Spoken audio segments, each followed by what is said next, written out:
Our final story is from Paris. The Louvre Museum is once again under scrutiny.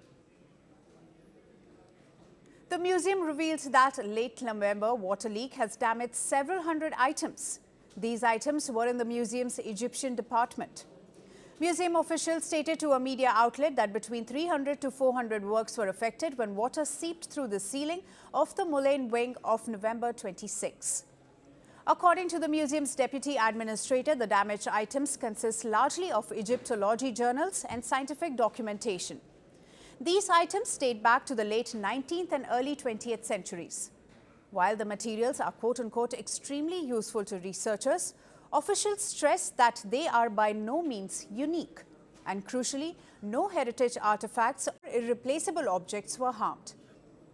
Earlier assessments suggest that none of the affected collections face irreparable or definitive loss.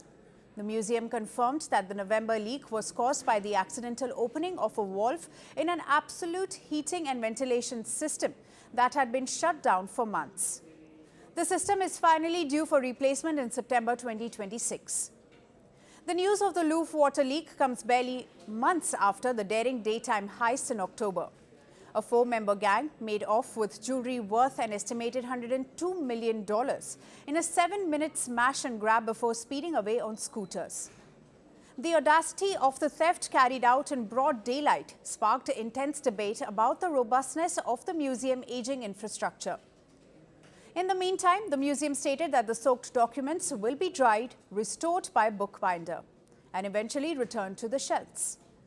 The Louvre has already begun preparing for major structural upgrades. In late November, it announced a significant ticket price increase for most non-EU visitors, including those from the US, the UK and China, who will now pay around $37 for entry. It was previously about $22. The move got mixed reaction from tourists. No, I wouldn't say necessarily fair in that respect. I think it should be raised for everyone on an equal platform. I don't really know the reasoning behind that logic for non-Europeans, but I mean I do support the charges being raised to help preserve the buildings. But obviously, I think it should be fair. First, I think the ticket price it's a fair price, 22 euros right now.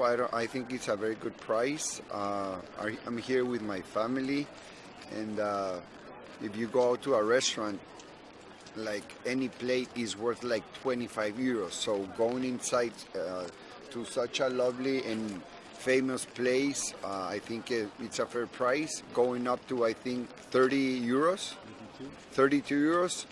I think if it's gonna be for the maintenance of the museum and everything, I think it's a fair price. The museum says the 45% price hike is expected to boost annual revenue by up to $23 million, helping to fund long-delayed improvements. Despite its challenges, the Louvre continues to draw immense crowds. In 2024, it welcomed 8.7 million visitors, nearly 70% from them abroad. As investigations into the leak get underway, the museum's leadership faces growing pressure. That is showing the strain of both time and soaring tourist demand. They promised glory. They delivered fear. They shaped nations. They scarred generations.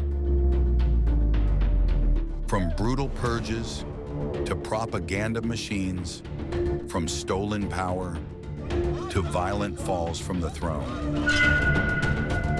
Welcome to The Dictator, a series that strips away the myth and then exposes the men behind the tyranny. History remembers their power. Firstpost reveals their truth.